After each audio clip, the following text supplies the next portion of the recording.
Bem-vindos ao Conecta Mais. Aqui você se desenvolve, inspira e aprende com as experiências dos nossos convidados. Eu sou Georgia Noronha, jornalista, CEO do jornal Eu Amo Meu Bairro, e estou aqui com a psicopedagoga Raine de Lucide e a psicóloga Roberta Hermes. Olá, certo? Muito obrigada pelo convite. Bom dia. E antes de dar início ao nosso podcast, eu peço a você que curta o nosso vídeo, se inscreva no canal e ative o sininho para poder receber as notificações para os próximos episódios, né? Agora eu vou apresentar nossos patrocinadores. Você ou alguém da sua família precisa de cuidados? A Cuidar e Vitória cuida de pessoas no conforto do lar ou em hospitais, cuida de idosos, adultos, adolescentes, crianças, independentes ou acamados, pessoas por situações de doenças ou transtornos, cuida de mulheres pré ou pós-parto, de bebês após o nascimento e também cuida de pessoas em situações de cirurgia. A Cuidar e Vitória cuida.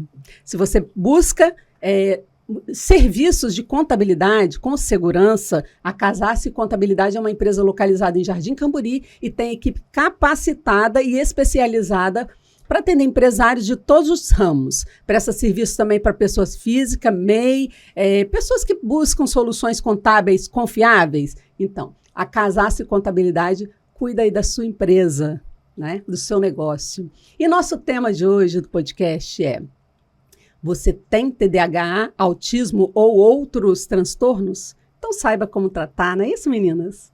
Isso mesmo. Isso mesmo. Eu super agradeço aí a participação de vocês no podcast Conecta Mais. Obrigada pela presença. Bom dia a todos. Eu que agradeço pelo convite. Estou muito feliz de estar aqui. Bom dia. Nós agradecemos, né? Para a gente é uma oportunidade fantástica, nova, uma experiência que eu acho que vai ser muito enriquecedora para todo mundo. Todas duas trabalham juntas, né, no Espaço Behave, é isso? Isso. A gente se conheceu num outro local, numa outra clínica, já há alguns anos. Eu já estou na área há muitos anos, né, como psicopedagoga, como neuroterapeuta, e a Roberta também como psicóloga. Então, a gente se encontrou numa clínica e a gente conheceu o trabalho uma da outra. Nós dividimos alguns pacientes como equipe, né? Ela como psicóloga, como psicopedagoga, e tínhamos nessa equipe também as terapeutas ocupacionais, as fonoaudiólogas. E aí a gente se aproximou nesse sentido. E aí, quando chegou a hora de tomar outros rumos, foi se desenhando. Quando eu falei, olha, eu vou montar o meu lugarzinho, o espaço. Ela falou, também estou montando. Aí pensei, você subloca para mim? Ela, subloco. Peraí, por que a gente não monta juntas? E aí, assim, nasceu o Espaço Behave. Que bacana. E você é psicóloga, tem alguma especialidade na sua área?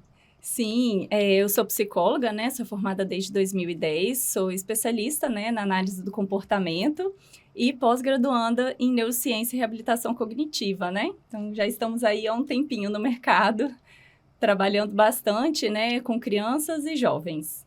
E você, Raine? Eu sou pedagoga, neuropsicopedagoga, professora, pedagoga, psicopedagoga, neuropsicopedagoga e analista do comportamento também. E agora eu estou atuando na área de neuroterapia com neuromodulação, aplicando 2 tipos de neuromodulação, o neurofeedback e o TDCS, que é a estimulação transcraniana, para tratar os sintomas do TDAH e algumas comorbidades do autismo, inclusive dificuldades na fala. Ah, muito interessante, quero saber como. Até parece que eu quero saber, porque eu já sei, tá, gente? Eu já faço esse tratamento com a Raine. Já faço esse tratamento e estou gostando muito, porque eu tenho visto muitos resultados, estou dormindo melhor, conseguindo focar, né? Que bom, exatamente. Estou tendo mais resultados e aí daqui a pouco vocês vão ver uma super Georgia. Uma Georgia neuromodulada, equilibrada. Depois você vai explicar direitinho como que funciona, porque tem muita gente que tem curiosidade, né? E na sua área, você trata muito esses casos de TDAH, autismo? Quando a gente fala, né, no período de pós-pandemia, vem muitos casos, né, relacionado à depressão, transtorno de ansiedade. A gente acha que não existe, né, transtorno de ansiedade em crianças e em adolescentes, mas sim, muitos casos, inclusive de depressão, né? Então, mesmo sendo especialista, né, na área de autismo, e é um assunto que eu amo também, mas lá a gente trabalha com várias outras questões, né? Então, assim, você não é focada só em autismo, não. Tem várias questões que você atua lá dentro do seu espaço. Isso, inclusive TDAH, né? Eu sou TDAH, também faço trabalho com a Heine, né, de neurofeedback, e pode ter certeza que tem resultado, né? Comigo, ao menos, está tendo. O mais legal, assim, que eu vejo, né, nos profissionais é que, geralmente, a pessoa, ela se apaixona por aquilo que ela faz, principalmente porque ela já passou por aquilo ali e ela sabe que tem resultado, porque ela já fez, né? Já atuou em determinada área e se apaixona pela área que trabalha. Né? Eu sou apaixonada por autismo desde a época da faculdade, né? E aí, quando uma amiga minha, né, até comentou, Roberta, vamos trabalhar com clínica, né? Porque eu venho da área de RH também. E aí ela falou, olha, acho que tem um autista lá, se você quiser. E aí os meus olhos brilharam, eu falei, ai, vambora, né? É criança e adulto que você atua? Ou só... Eu atuo com crianças e jovens, né? Adolescente e jovem. Mas atualmente eu tenho recebido alguns adultos, né? Com diagnóstico tardio de autismo. Então, eu tenho feito um trabalho bem bacana também com adultos dentro do autismo. Mas a minha especialidade é infantil, infanto-juvenil. E como que vem esse diagnóstico?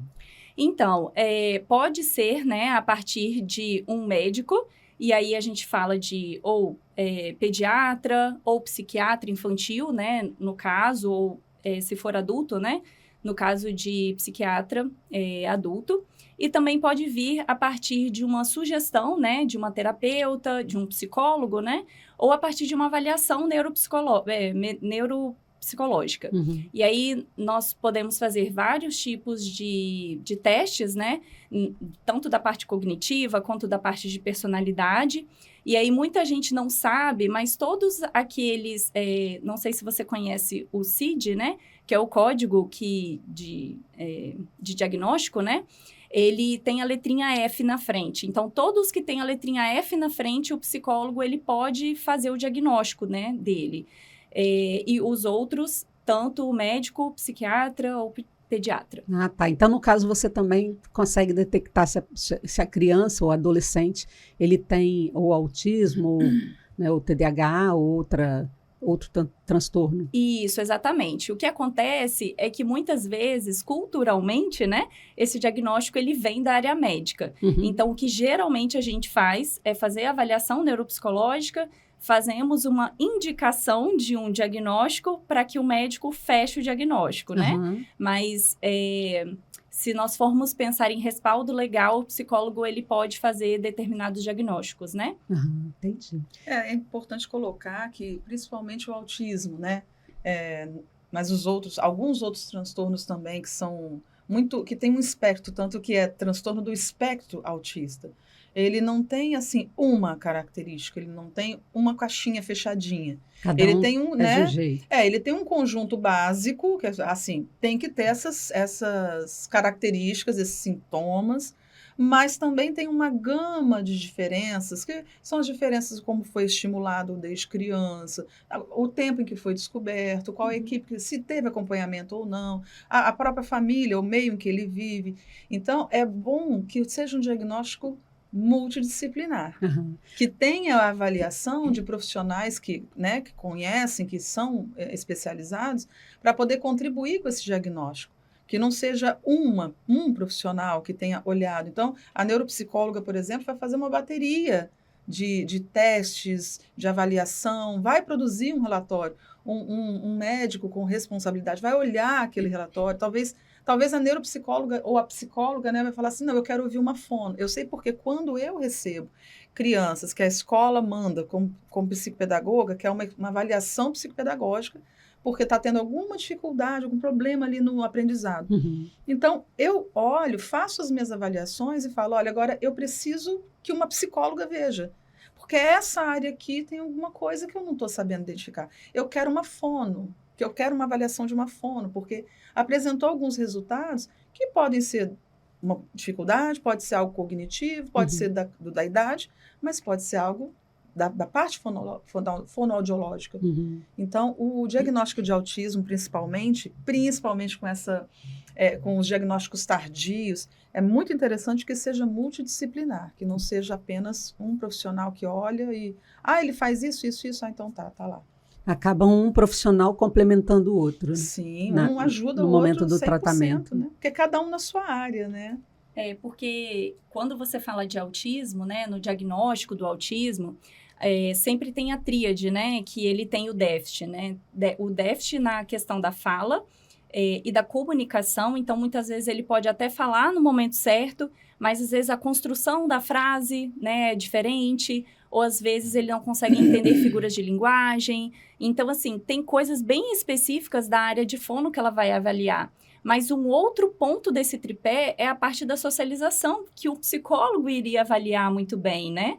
E a outra é de estereotipias, né? Que são movimentos repetitivos que, teoricamente, né? Ou às vezes a gente não consegue avaliar a sua função, então a gente fala que não tem função, mas com certeza tem, né? E que um terapeuta ocupacional que seria o encarregado-chave para poder avaliar. Então, por isso que o autismo, a gente sempre fala na equipe multidisciplinar, porque realmente precisa dessa tríade, sabe? E sobre o neurofeedback, eu vi que você trouxe aí o capacete, pois né? Eu trouxe meu amigo aqui. Como que funciona? Então, essa é uma neuromodulação, né? Eu estou na área da psicopedagogia, você estava perguntando assim, a questão da paixão, do amor. Eu sou da área da educação, do aprendizado. Porém, sempre me chamou a atenção o diferente, né? Aquele que é diferente na aparência. Eu sou de uma época, né? Não quero muito revelar, não, mas são muitos anos de experiência. Então, eu sou de uma época que o diferente nem frequentava a escola. Eles tinham, né, instituições especializadas em que eles ficavam. E eu queria lá ver por que nascem pessoas tão diferentes no lidar, no desenvolver, na vida mesmo. E como que esse diferente aprende? E por isso é que eu fui para essa área da neuropsicopedagogia, da psicopedagogia. Com o tempo, veio também, após a pandemia principalmente, veio essa necessidade de diversificar as formas de ajudar no aprendizado, na modificação do comportamento para a qualidade de vida, porque o que eu faço como psicopedagogo, como neuropsicopedagoga, eu vou fazer sempre. Mas e aquelas pessoas, aquelas famílias que querem uma outra forma de tratamento? E aí eu conheci o neurofeedback há muito tempo, de ouvir falar num congresso. Foi só uma apresentação rápida, fiquei muito interessada. Mas era algo bem distante, era só em São Paulo, enfim. Tempos depois, anos depois, teve um curso aqui em Vitória. Quando eu vi, assim, eu me inscrevi no curso, era 3 dias depois. Tive que arrumar minha agenda toda e eu fui fazer, mais apaixonada ainda. Por quê? É um tipo de tratamento alternativo, porém cientificamente comprovado. Tem muitos estudos científicos já publicados. E ele é não invasivo, ele é não medicamentoso e ele é permanente. Foi isso que me chamou a atenção. O fato de ser um tratamento diferente do que até então era oferecido, né, na indústria. Não sou contra a medicação, não sou contra nada disso. Mas aqueles que querem uma alternativa de tratamento, como, por exemplo, um jovem que eu fiz a neuromodulação, que não podia tomar medicação para TDAH, ele fez neurofeedback e se tratou. Que legal. E até porque o neurofeedback, ele já é muito utilizado nos Estados Unidos, em outros lugares, né, já há muitos anos. Então, aqui no cá, Brasil, né? que é novidade. Aqui vem tudo tardio. Né? E ainda bem que chegou, né? Mas aí, assim, o resultado, ele são várias sessões? Como é que funciona? Bom, então, primeiro, né, eu preciso fazer um mapeamento. Por quê? Você chegou, nossa, Raine, me indicaram aí o neurofeedback, como é que funciona? Então, você chegou para mim e falou assim, eu tô com esse sintoma, esse, ou então, olha, meu filho tem TDAH, e me disseram o seguinte, com medicação e terapia, mas eu não quero medicar. E me falaram que com o neurofeedback eu não precisaria medicar. Aí eu já começo assim, olha, cada macaco no seu galho, né? Eu não posso te dizer que você não deve medicar, não sou eu que estou dizendo isso. Mas o que eu posso fazer, sim, é o neurofeedback. E aí eu faço um mapeamento do indivíduo, da criança, do adolescente, do jovem, do adulto, para identificar o seguinte, como é que estão funcionando essas ondas cerebrais. Porque é o desequilíbrio da quantidade de ondas que faz com que a gente tenha os problemas que a gente tem, que às vezes se encaixa assim no diagnóstico de TDAH, ansiedade, depressão, memória, atenção, concentração, transtornos do sono. Tudo isso é um desequilíbrio das ondas cerebrais, que pode ser tratado de várias formas, inclusive com neurofeedback. Antes da gente desenvolver essa questão, que eu quero saber mais, todo mundo quer saber, eu quero saber sobre como que você atua lá no seu consultório, porque eu vi que tem 2 salas que você atua, né? Tem a sua sala de atendimento e tem uma sala cheia de aparelhos, né? Alguns, sei lá, brinquedos educativos. As TOs morrem se falar que são brinquedos. Eu sei disso, por isso que eu estou falando. Exatamente. Lá a gente tem uma sala, né, montada, a gente até subloca, né, para terapeutas ocupacionais. E é uma sala muito interessante, né, para elas, essencial para que elas façam o trabalho delas. Mas eu acabo utilizando muito essa sala para poder estimular, principalmente, a questão da coordenação motora deles, né, e principalmente da socialização. Então, muitas crianças, por exemplo, elas não têm essa habilidade, por exemplo, de ficar no balanço por muito tempo. Então, muitas vezes eu faço o atendimento da minha sala, mas também sempre separo ali uns 10 minutinhos para que eu consiga estimular essa criança a ampliar o repertório dela, do brincar, do socializar, do simbolizar ali naquela sala também, né? E além disso... Desculpa. Não tem problema não, pode ir. Me desbaraciou, peraí. Vamos de novo. A sua pergunta...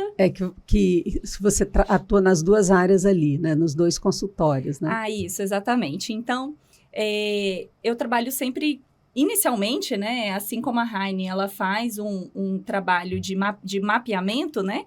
Nós também fazemos esse trabalho de mapeamento. Então, inicialmente, a gente faz vários testes, né? Com essa criança, para realmente testar as habilidades, até que ponto que essa criança tem ou não determinadas habilidades, e a partir dali a gente monta um currículo individualizado para ela, né? E a partir dessas necessidades, a gente faz todo o acompanhamento, né? E o que ela ganhou, o que ela não ganhou de habilidades. E uma dessas habilidades é a área de socialização. A área do brincar, né? De como se brinca sozinho, como se brinca com o outro, com o adulto. E aí é nessa hora que a gente utiliza, né? Essa sala, que é da terapeuta ocupacional, maravilhosa. A gente, inclusive, subloca ela. Exatamente. Para poder estimular essa criança o brincar, né? Seja o brincar... porque lá a gente não tem só os equipamentos suspensos, né? A gente tem panelinha, coisinha de varrer, carrinho, tira o alvo. Então é brinquedo, tá? Porque tem os equipamentos suspensos e tem, de fato, os brinquedos, né? Tem, de fato, quebra-cabeça, tangram, né? Que são aquelas pecinhas geométricas que vai juntando. Então, acaba que fica muito mais divertido, né? Porque uma coisa até que a gente aprende, né, na neurociência é isso. Para jogar para o longo prazo a informação, a gente precisa de emoções positivas, né? Ou negativas, mas o que a gente espera é que sejam positivas, né? Para poder jogar para o longo prazo. Então, eu preciso de experiências, né, emocionantes e experiências positivas para ela poder aprender de uma forma mais divertida, né? Eu utilizo aquela sala nas avaliações psicopedagógicas, porque, às vezes, eu tenho que avaliar como que a criança resolve um problema, como que se ela quer alcançar um aparelho suspenso que é alto. Lá tem uma escada de espuma e tem uma rampa também. Tem formas de ela alcançar. E aí, na hora que ela quer ir para um brinquedo, para um equipamento suspenso, às vezes para pegar às vezes eu coloco um brinquedo que ela gosta em cima do equipamento. Então, ela quer alcançar, ela me pede, aí eu falo, não sei, eu não consigo, para ver como que a criança resolve um problema, porque isso é uma parte da avaliação. A avaliação de funções executivas tem uma parte de resolução de problemas. E aí ela alcança, ela pega a escada, ou então ela tenta pegar uma vassourinha, e eu utilizo muito para isso. Ela pensa que está brincando, mas, na verdade, ela está sendo avaliada. E, às vezes, eu fico lá fingindo que eu não estou vendo, e eu estou bem vendo tudo que ela está fazendo e analisando, avaliando as áreas que eu preciso avaliar. Uhum. A gente sempre toma muito cuidado, né, para a sala de integração sensorial não ficar sendo a sala do brinquedo, parquinho, porque não é essa a função. E também para que não atrapalhe o trabalho da TO, né? Porque se ele vai lá, se diverte comigo, na hora da sessão de terapia ocupacional, já esgotou. Vai achar chato, né? Exatamente. Então, a gente usa, assim, com bastante cuidado, mas é muito difícil a gente também não querer ir lá de vez em quando e aproveitar lá, porque tem muitas texturas, tem umas almofadas com texturas diferentes, especificamente para a terapia ocupacional, mas que também dá um conforto muito bom para nós. Que legal. Até porque se a gente utiliza, né, esses equipamentos de uma maneira inadequada, a gente pode super estimular essa criança de maneira sensorial, né? Então, a gente também precisa de ter um conhecimento, né, tem na que ter parte responsabilidade em utilizar uma sala dessa, porque superestimular, ao invés da criança se regular, ela se desregula e às vezes passa até mal. Então, é coisa séria, aquela malha, aquelas coisas todas elas têm uma função muito séria na regulação da criança. Interessante. Né? Mas voltando para o neurofeedback, neuromodulação, né? Sim. Aí você faz o mapeamento da pessoa. Isso. E aí você pode detectar alguma comorbidade, não, como é que fala? Algum transtorno? Transtorno. Você pode detectar? Olha, o mapeamento, a gente detecta tudo. Eu costumo dizer que as ondas não mentem. Então, eu já tive paciente que fala assim, não, é mais ou menos assim, não sou muito assim, tá, beleza. Quando eu fiz o mapeamento, falei, olha, mostrou isso.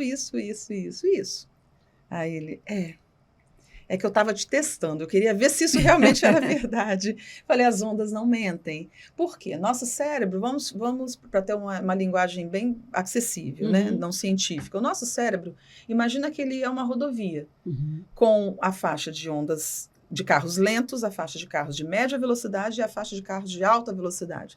Para essa rodovia funcionar, ela precisa ter uma quantidade de carros ideal para cada faixa. Se ela tiver mais ou menos nas lentas, nas médias ou nas rápidas, vai haver um desequilíbrio. Então, uma rodovia com carros muito rápidos, com um excesso de carros muito rápidos, vai ser uma rodovia o quê? Perigosa. Você não pode atravessar. Se você está ali no meio, você não consegue sair, porque está tudo muito rápido, é muito carro rápido. Se for uma rodovia muito lenta, você precisa chegar no local, ali não vai ser funcional você passar por aquela rodovia. Então, o equilíbrio é a quantidade de ondas na velocidade que tem que ter, na quantidade correta em cada área do cérebro. Isso é o equilíbrio. Uma das coisas que eu vi dentro do neurofeedback, gente, é que ele é libertador, tá? Eu uso essa palavra libertador por quê? Porque eu passei por ele e eu descobri por que eu sou assim. Né? E que eu posso mudar, e que eu posso melhorar. Isso é libertador. Porque às vezes a gente... Por que eu não consigo fazer tal coisa? Por que eu não consigo resolver? Por que eu não consigo isso, não consigo aquilo? Depois, quando você vai que é autoconhecimento, né? Acaba sendo autoconhecimento. Sim. Quando você vai entender, até a psicologia, né? Psicologia é autoconhecimento, também já fiz análise. É autoconhecimento, quando a gente se descobre nossas possibilidades, nossas potencialidades, como que a gente funciona, a gente funciona melhor, a gente anda melhor, faz as coisas, tudo é melhor na vida. Até o relacionamento com as pessoas. Sim, porque o diagnóstico tardio, ele, quando chega um adulto na minha sala e fala assim, minha vida não anda, eu procrastino, eu quero fazer e não consigo. Poxa, eu sou inteligente, eu tenho tantas ideias e eu não consigo colocar em ordem, não consigo manter um relacionamento. Ou se já é casado, poxa, meu casamento, ela ou ele me pede para fazer, eu quero fazer, mas não consigo. E o diagnóstico tardio, o TDAH principalmente, e o autismo, né, nível 1 de suporte no adulto, ele é altamente... ele destrói a autoestima. Emocionalmente desgastante, porque, assim, uma coisa é a criança é o quê? É bagunceiro. A criança é descuidada. Tá crescendo, tá aprendendo. Aí, quando começa a atrapalhar a aprendizagem, vai fazer, né, a investigação, descobre um TDAH, ok, a terapia, pode ser o neurofeedback, pode ser uma medicação, vamos fazer. Agora, o adulto tem uma vida inteira de fracassos, né? Uma vida inteira quebrando coisas, deixando coisas, esquecendo coisas. O hiperativo, a criança hiperativa, bate no amiguinho, pede desculpa, estão brincando. E enquanto aquele adulto... Ele vai perdendo, ele vai tendo perdendo, perdas, né? porque, né, uma explosão que ele teve, ele perde um amigo, perde um namorado, perde a namorada. Então, o diagnóstico adulto, quando eu faço neurofeedback no adulto e falo assim, olha, você não é ruim, você não é descuidado, você não é... sei lá, egoísta, né? Você não é relaxado. Não, você não é isso. Você está com dificuldade de completar os ciclos da sua vida por conta disso. E aí eu mostro. E realmente, a sensação é de que eu tenho chance. Eu posso melhorar. Não sou eu, sim, um desequilíbrio das minhas ondas. O que acontece? Tem aquela velha frase, né? Ai, mas eu cresci, não morri, não aconteceu nada e tá tudo bem. E aí, quando você fala tá tudo bem, como assim, né? Então, muitas vezes é o que eu falo para os pais, sabe? Qual é o gasto energético que aquela criança está tendo? Qual é o gasto emocional? Qual é o déficit de socialização que aquela criança está tendo para que ela mantenha as amizades dela? Então, quando você fala, por exemplo, de uma criança com TDAH... é uma criança que muitas vezes ela briga muito com os amigos, é uma criança que não consegue guardar segredo. Então, olha o prejuízo social que essa criança está tendo. Então, tipo assim, ela cresceu, ok, ela cresceu, ela se desenvolveu, mas a que custo emocional? Então, quando a gente fala até de comorbidade, né, uma das comorbidades que vem juntamente ao TDAH é a depressão. É o transtorno de ansiedade nos adolescentes e nos adultos. Então, a Heine, quando ela vem fazer um trabalho de neurofeedback, já com adulto, por exemplo, ela vem trabalhando e tratando tratando comorbidades que nem precisaria, que aquele adulto não precisaria de ter tido, sabe? Se ele tivesse tido um tratamento e uma terapia antes, né? Porque, por exemplo, imagina, você é inteligente, você é esperta, você tem capacidade, e aí você vai fazer uma prova, né? A criança tem 7, 8, 9 anos. Não, mas ele tá bem. Tá, vai fazer uma prova, não consegue completar um raciocínio. Ou eu tenho uma que vai começar agora o tratamento, semana que vem, que tirou uma nota ótima no Enem, mas poderia ter sido muito melhor se ela tivesse tido mais tempo. Ela falou assim, o tempo deve ser um tempo certo para todo mundo, só que eu não consegui acertar as minhas ideias a tempo. E aí, quando eu percebi, eu não consegui também responder as outras coisas. Ou seja... São pessoas que têm potenciais, mas porque não tratam, acabam, né? Aí vem aquela criança que começa a tirar nota baixa, começa a ficar de recuperação num monte de matéria. E ela é inteligente, ela é esperta, ela consegue, desde que ela tenha um auxílio para aquilo que está tirando a atenção daquele conteúdo. Não consegue estudar por muito tempo, porque a cabeça divaga, distrai. Ah, não, mas ele não tem TDAH, porque, afinal de contas, começa a assistir um filme e fica lá 2 horas. Ué. Nossa, fica horas no tablet jogando. Então, não tem TDAH. Aí a gente vai... Família... Ou o estímulo que está sendo recebido, e a resposta é muito rápida, então ele consegue ficar horas. É muito mais difícil ele estudar 10 páginas de um livro para ir lá fazer uma prova, para depois ver a nota. Quer dizer, a resposta para ele demora muito. E coisas que a resposta demora muito, para o TDAH, não é estimulante para que ele faça. E não é, ele não escolheu ser assim, é um desequilíbrio de hormônios, um desequilíbrio das ondas cerebrais que faz com que ele fique assim. Tratando, vai evitar uma vida inteira de frustrações, de problemas, e vai evitar que o adulto fique com transtornos do sono, com depressão, com ansiedade. Imagina uma vida inteira você sabendo que podia fazer melhor e não fazer. Aí...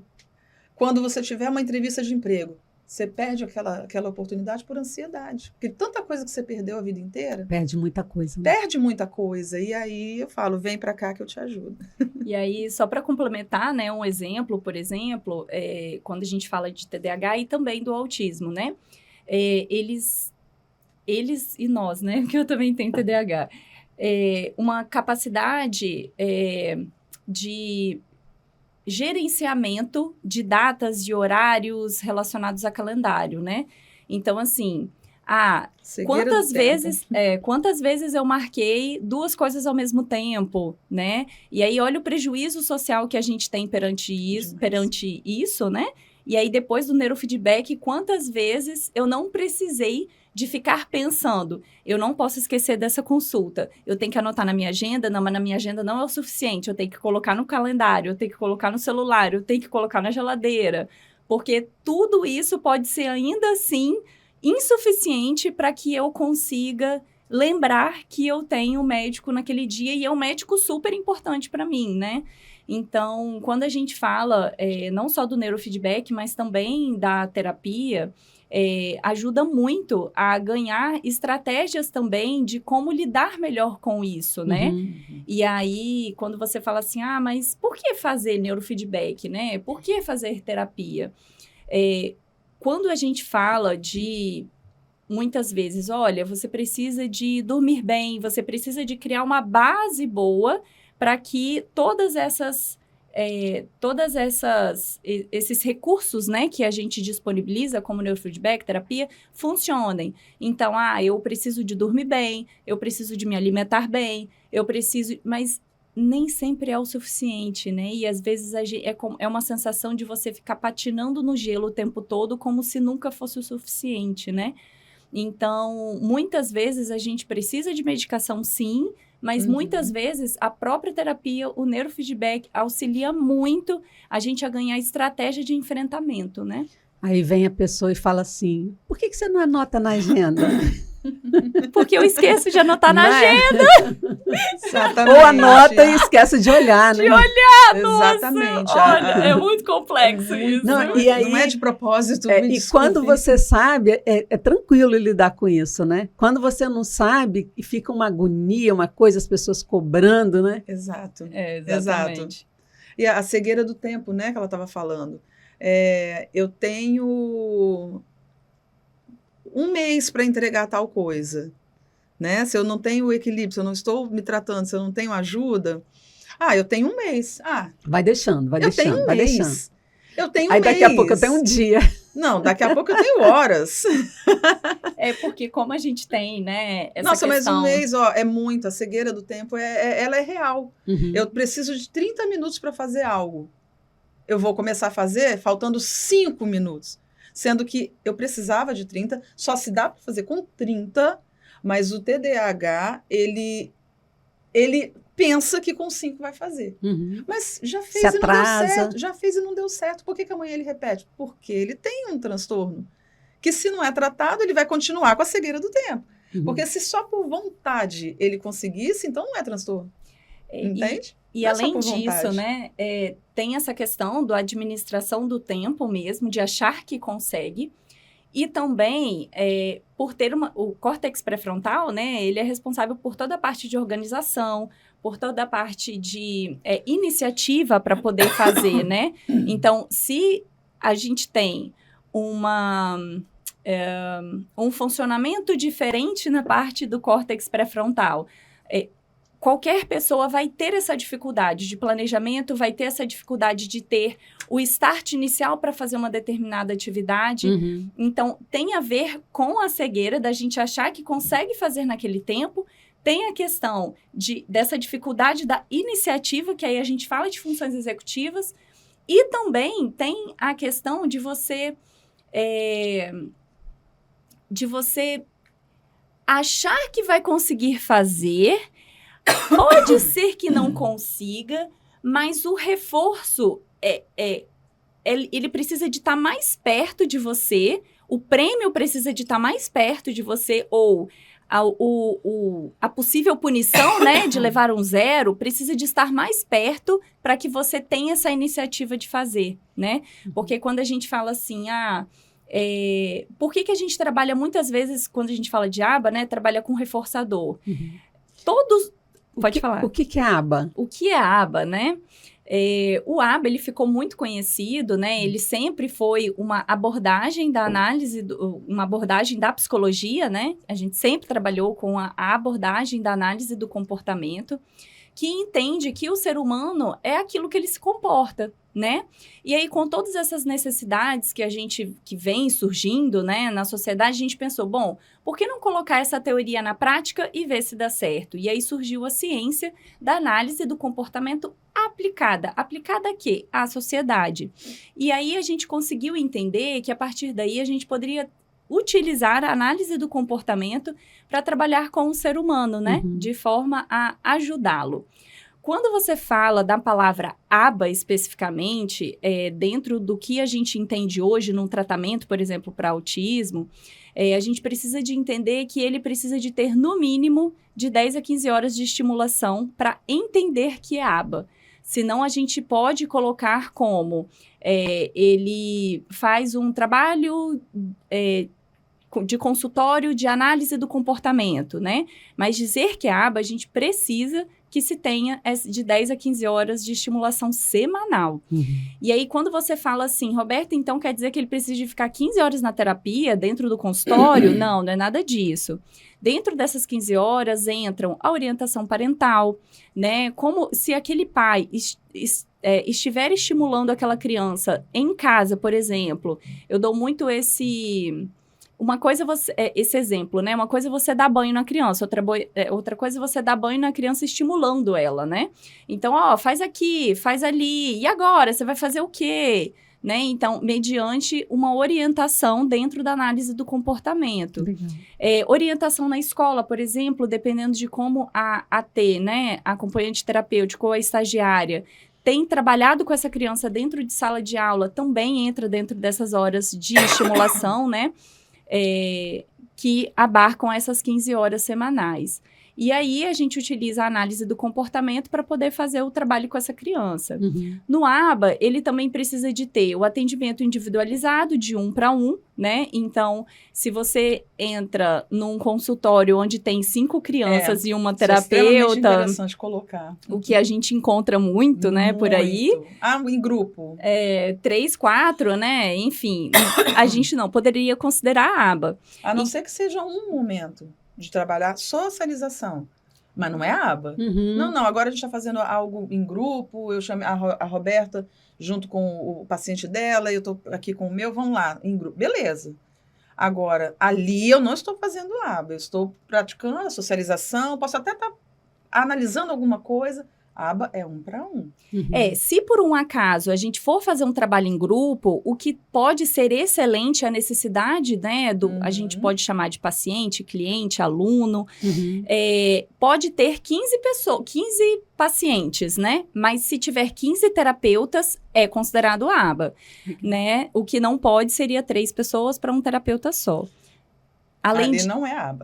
Além disso, para ser classificado como aba também, a gente precisa de avaliação anterior, a gente precisa de toda a coleta de dados de tudo aquilo que você está fazendo, a gente cria um currículo individualizado para aquela criança, com tudo que a gente vai aprender, com tudo que a gente vai ensinar, como que a gente vai ensinar, que equipamentos a gente vai utilizar para ensinar aquela criança. E depois a gente faz todo o acompanhamento do crescimento, né, a partir de gráfico, de relatório, para aquela criança a cada 6 meses, né? A gente faz um relatório para poder mostrar para aquela família, né, o que está sendo trabalhado com aquela criança, quais foram os ganhos.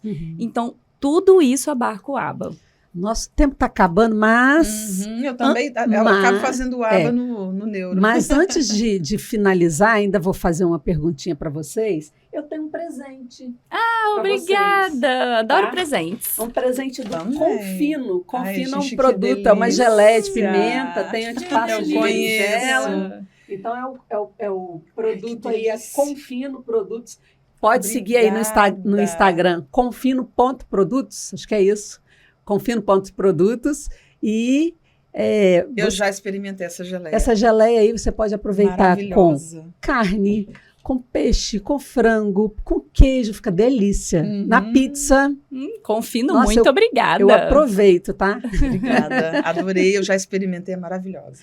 E quem quiser adquirir Confino, é só entrar no Instagram, confino.produtos, ou ir lá no Laranja Mix, que fica aí em Jardim Camburi. Em breve vai ter outros pontos aí de distribuição do Confino. Mas, meninas, vamos continuar aqui para poder finalizar nosso podcast, nosso bate-papo. Eu quero muito mostrar gostoso. um mapeamento que eu acho que vai ser bem esclarecedor. Eu gostaria que a Raine falasse um pouco mais sobre o mapeamento, né? Como que é feito esse atendimento, né? O mapeamento em si. Certo. E você, doutora? Eu gostaria que você falasse, porque eu sei que você está trabalhando também com treinamento, né? Falasse um pouquinho do seu treinamento. Tá, ok, vou deixar a Raine falar e aí depois eu falo. Então, como eu falei, né, eu faço o mapeamento, ele é feito em 5 etapas, e aí eu mapeio as ondas médias, baixas, velocidade e alta velocidade, em 5 áreas que pegam o cérebro todo. Aqui no sensório motor, no occipital, em todos os lugares. Aí o resultado vai ser assim, são 6 gráficos, 6 telas que me dão resultados de tudo que está acontecendo com essas ondas. Mas aí eu mostro um resumo, porque tudo aquilo que eu vou analisar nesses gráficos, ele acaba sendo mostrado de forma bem didática aqui, ó. Esse aqui é um resultado do mapeamento inicial de um jovem de 16 anos. Esse é aquele que não podia tomar mais medicação para o TDAH. E o que estava acontecendo com ele? Crises de ansiedade, ele dormia e acordava cansado, como se não tivesse dormido. Falta de foco de atenção, explosões, atitudes impulsivas, procrastinação, automaticamente, né, depressão. Então, quando eu terminei de mapeá-lo, olha só o que aconteceu. As ondas de baixa velocidade estavam em falta nessas áreas, ou seja, a rodovia dele não estava com a quantidade de carros suficiente na faixa baixa velocidade. Média velocidade também estava faltando, o azul é falta, muito azul é muita falta, e alta velocidade, o vermelho, é excesso. Olha só. Tadinho, eu digo, tadinho mesmo, porque altamente acelerado. Quer dizer, imagina a rodovia do Sol toda tomada por milhares de carros a 200 por hora. Então ele não vai dormir, não vai descansar, ele não vai produzir, ele não vai ter foco, não vai ter atenção, não vai ter nada disso. E aí, eu até lembro que quando eu passei porque eu faço mapeamento, faço a análise e passo por uma supervisão para poder ver se o meu parecer, minha análise está correta para montar o treino. E então, o que eu faço? Eu monto o treino para essas ondas aqui começarem a se equilibrar. É como se fosse uma musculação para os músculos, é um treino para as ondas. Você, quando vai para a academia fazer musculação, você começa, né, com pequenos pesos, e aí depois você vai aumentando. É exatamente isso que eu faço. O resultado nunca é rápido, não pode né? ser imediato. Precisa ter um processo. Até porque eu falo assim, olha, tem 200 carros, eu não posso tirar 100 carros de uma vez, não vai sair, até porque está muito acelerado. Eu pego e começo a tirar assim, olha, eu vou tirar 20. Vou tirar 10, vou tirar 5, e até chegar ao equilíbrio. A parte de baixo é o resultado? Aqui é após 30 sessões. Tá? Após 30 sessões, significativo, olha só uma melhora significativa. E os sintomas que ele apresentava após 30 sessões justificaram esse mapeamento aqui, olha. Ainda um pouco de impulsividade, ainda um pouco de falta de foco. Aí tem as outras telas, né, que não tem como eu mostrar mas aqui, bem já é mais menos científico. do que já estava. Bem menos. Aí o que eu fiz? Eu refiz o treino focando nessa área aqui. Depois de 10 sessões, estão preparadas? Está preparada? Depois de mais 10 sessões. Olha! Está aqui. É incrível, né? É o que a gente chama de homeostase. Ele está equilibrado. Aí você fala assim, mas Raine, é para sempre, para todo sempre? Sim, é permanente.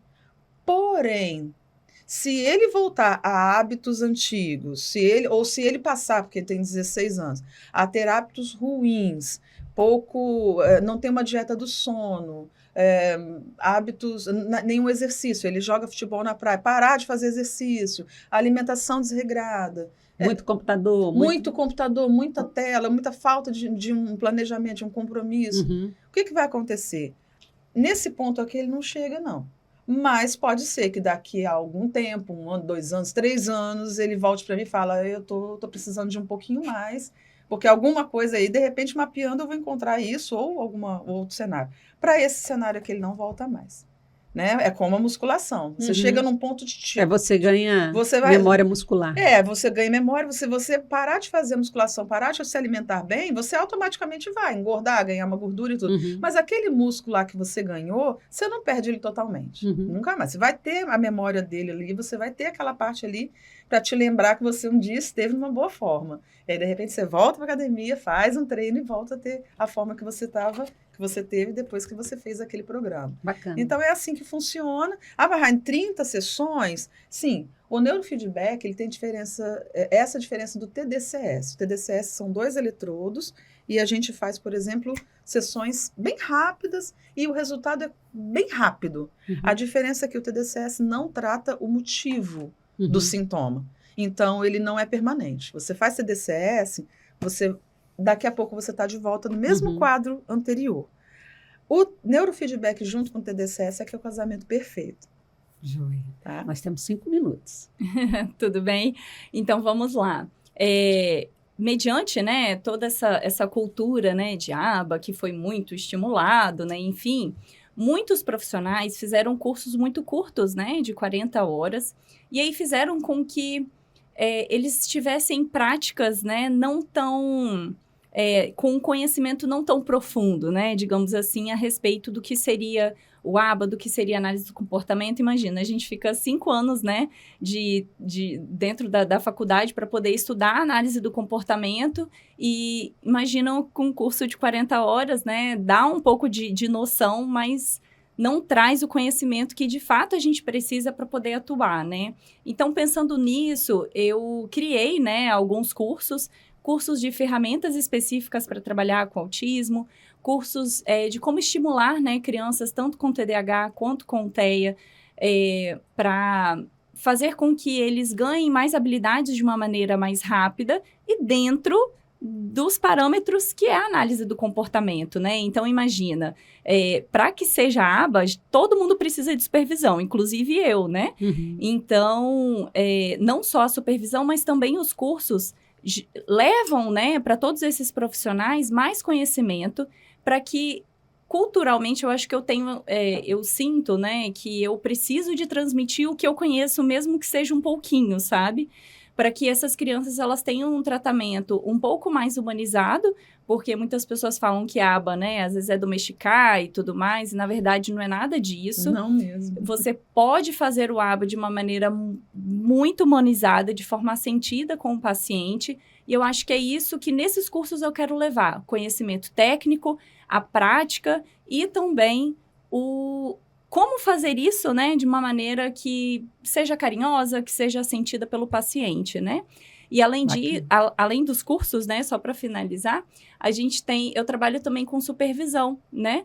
Então, dando orientações para esses profissionais do que eles podem fazer para que eles tenham uma prática mais conforme, né, a análise do comportamento. Bacana. Eu também estou me aventurando, eu também estou entrando nessa área de cursos. Bacana. Não no neurofeedback, porque ele é uma questão muito prática e no neurofeedback eu sou aplicadora, eu sou neuroterapeuta. Eu estou entrando na área de cursos de psicopedagogia, usando ABA para a aplicação da psicopedagogia, para a aplicação da aprendizagem na criança.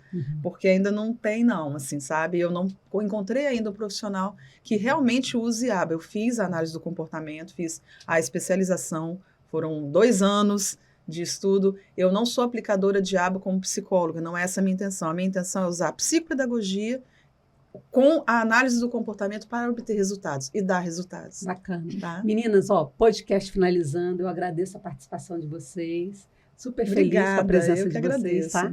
Eu que agradeço, eu me sinto extremamente honrada, né? Eu acho que eu e a Raine temos essa missão, né? De levar um pouquinho de conhecimento e eu agradeço imensamente pelo convite. Podcast Conecta Mais finalizando e até a próxima.